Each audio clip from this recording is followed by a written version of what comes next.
ఆంధ్రప్రదేశ్లో ఎప్పుడు ఎన్నికలు వచ్చినా తప్పకుండా వినిపించే పేరు ముద్రగడ పద్మనాభం.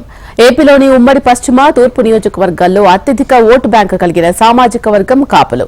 కాపులకు రిజర్వేషన్ల కోసం పోరాటాన్ని భుజానికి ఎత్తుకున్న ముద్రగడ పద్మనాభం కాపుల్లో మంచి పట్టు సంపాదించారు. అయితే రాబోయే అసెంబ్లీ ఎన్నికల్లో ముద్రగడ పాత్ర ఏంటి? ఏ స్థానం నుంచి పోటీ చేస్తారు? అసలు ముద్రగడ బరిలో ఉంటారా? ముద్రగడ కుటుంబ సభ్యులు పోటీలో నిల్చుంటారా? ముద్రగడపై వైసీపీ అధినేత మనసులో ఏముంది? ముద్రగడ సేవలను ఎలా వినియోగించుకుంటారు? సార్వత్రిక ఎన్నికలను ఎదుర్కోవడానికి వైసీపీ సన్నద్దమవుతోంది. ఇందులో భాగంగా అభ్యర్థుల మలి విడత ఎంపిక ప్రక్రియను పూర్తి చేసింది. తాజాగా 2 లోక్సభ 25 అసెంబ్లీ స్థానాలకు ఇన్ఛార్జీలను ప్రకటించింది. 11 మందితో ఇదివరకే తొలి జాబితా విడుదలైంది. వైసీపీ గెలుపు గుర్రాల జాబితాలో సామాజిక సాధికారత కల్పించడంలో వైఎస్ జగన్ అన్ని జాగ్రత్తలు తీసుకుంటున్నారు. మహిళలు, యువతకు పెద్దపీట వేశారు. ఎస్సీ, ఎస్టీ, బీసీ, మైనార్టీలకు ప్రాధాన్యత ఇస్తూనే కొత్త వారికి చోటు కల్పించారు.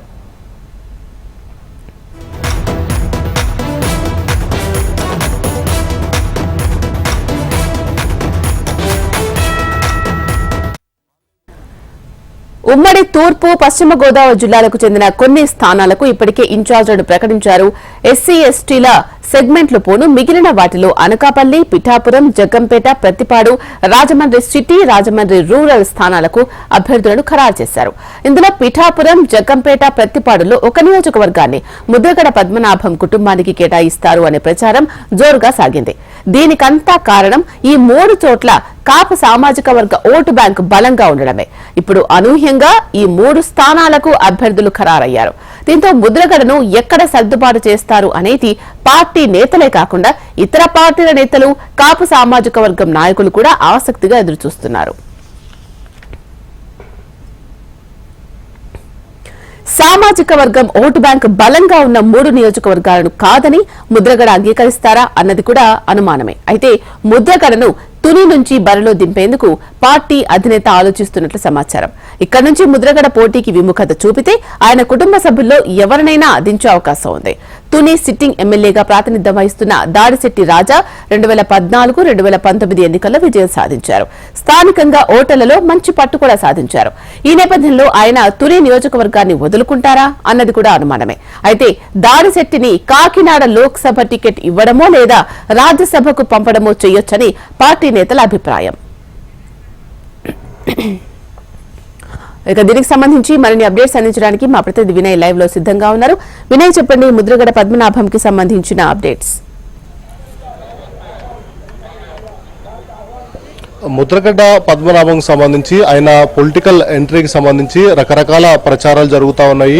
ప్రత్యక్ష రాజకీయాలకు 2024 ఎన్నికలకు సంబంధించి ముద్రగడ్డ పద్మనాభం వైఎస్ఆర్ కాంగ్రెస్ పార్టీలోకి వస్తున్నారంటూ జోరుగా ప్రచారం జరుగుతూ ఉంది. మొన్నటి వరకు కూడా అటు ప్రతిపాడు కానీ పెద్దాపురం కానీ టికెట్లు ఆయనకి కేటాయిస్తారు, ఏదో టికెట్ కేటాయిస్తారంటూ ప్రచారం జరిగింది. కానీ ఆ 3 సీట్లు అనౌన్స్ చేశారు. కానీ ఇప్పుడు కొత్తగా అనూహ్యంగా తుని సీటు ఆయనకి కేటాయిస్తారు, ఆయన కుటుంబానికి కేటాయిస్తారంటూ కూడా ప్రచారం జరుగుతుంది. కానీ ప్రస్తుతం తునికి సంబంధించిన సిట్టింగ్ ఎమ్మెల్యే దాడిశెట్టి రాజా మంత్రి అక్కడ చాలా స్ట్రాంగ్ గా ఉండడంతో ఇప్పటికే ముఖ్యమంత్రి జగన్మోహన్ రెడ్డి కూడా ఆయనకి తుని సీటుకు సంబంధించి కూడా చాలా స్పష్టమైన హామీ ఇచ్చినట్టు కూడా మనకు తెలుస్తా ఉంది. ఎందుకంటే పొలిటికల్ ఈక్వేషన్ లో భాగంగా ముద్రగడ్డ పద్మనాభంతో అనేక చర్చలు జరిపినప్పుడు కూడా సీఎం జగన్మోహన్ రెడ్డి నుంచి స్పష్టమైన హామీ ఇంకా రాలేదన్నట్టు కూడా తెలుస్తా ఉంది. ఏదైతే 2019 ఎన్నికలకు సంబంధించి పరోక్షంగా వైఎస్ఆర్ కాంగ్రెస్ పార్టీకి ముద్రగడ్డ పద్మనాభం సహకరించారు, సహాయం చేశారని చెప్పి కూడా ముద్రగడ్డ వర్గీయులందరూ కూడా చెప్తా ఉన్నారు. అయితే దాంట్లో భాగంగా అటు చంద్రబాబు కావచ్చు, ఇటు పవన్ కళ్యాణ్ పైన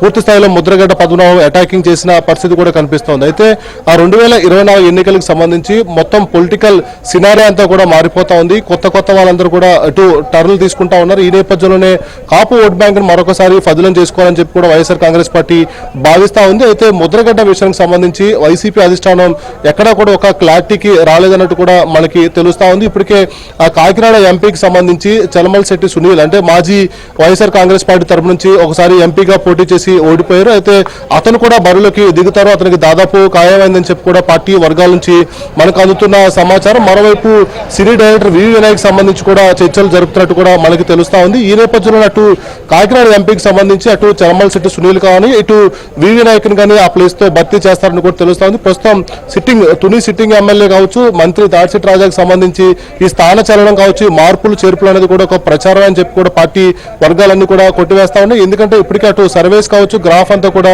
తునిలో బాగున్న నేపథ్యంలో దాన్ని మార్చే ఉద్దేశం లేదని చెప్పి కూడా పార్టీ అధిష్టానం చెప్తా ఉంది. అయితే ఖచ్చితంగా నిన్న ఏదైతే 27 మంది లిస్టులో 3 స్థానాలు పెద్దాపురం, పిఠాపురం, జగ్గంపేట 3 స్థానాలు వేరే అభ్యర్థులతో ఖరారు చేయడంతో ఇటు తుని అనేది కూడా ఒక స్పెక్యులేషన్ బయటకు వస్తుందని చెప్పి కూడా పార్టీ వర్గాలు చెప్తా ఉన్నాయి. ఈ నేపథ్యంలో తునికి సంబంధించి మంత్రి ప్రస్తుతం సిట్టింగ్ ఎమ్మెల్యే దాడిశెట్టి రాజును కూడా మార్చే ఉద్దేశం వైసీపీకి లేదని చెప్పి కూడా వైసీపీ వర్గాలు చెప్తా ఉన్నారు. ఎందుకంటే ఈ రోజు ఉదయం నుంచి కూడా దీనికి సంబంధించిన పెద్ద ఎత్తున ఒక ప్రచారం జరుగుతున్న నేపథ్యంలో పార్టీ పెద్దలందరూ కూడా ఈ విషయంలో చాలా క్లారిటీగా చెప్పిన పరిస్థితి కూడా కనిపిస్తా ఉంది. ఎందుకంటే తునికి సంబంధించి 2 సార్లు వైఎస్ఆర్ కాంగ్రెస్ పార్టీ నుంచి ఆయన గెలిచారు, పార్టీకి అండగా ఉన్నారు. మరొకసారి పర్ఫార్మెన్స్ తో పాటు అక్కడ సర్వేలన్నీ కూడా బాగున్న నేపథ్యంలో అతన్ని మార్చే ఉద్దేశం కూడా లేదని చెప్తారు. అయితే మరొక అంశం కూడా వైఎస్ఆర్ కాంగ్రెస్ పార్టీలో వినిపిస్తా ఉంది. ఎందుకంటే 2024 ఎన్నికల తర్వాత ఒకవేళ రాజకీయంగా ముద్రగడ సేవలు ఉపయోగించుకోవాలంటే ఆయన్ని రాజ్యసభకు పంపించాలనే ఆలోచన కూడా వైసీపీ చేస్తున్నట్టు కూడా మనకు తెలుస్తా ఉంది. ఏదైతే అటు బీసీ ఓట్ బ్యాంక్ ని ఫిక్స్ చేసుకోవడానికి ఆర్ కృష్ణయ్యని సేవలు వైఎస్ఆర్ కాంగ్రెస్ పార్టీ ఉపయోగించుకుంటుంది, ఆయనకి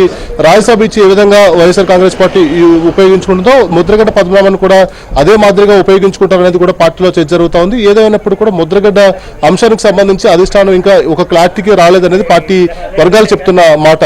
Rajeshwari. Right, thank you Vinay.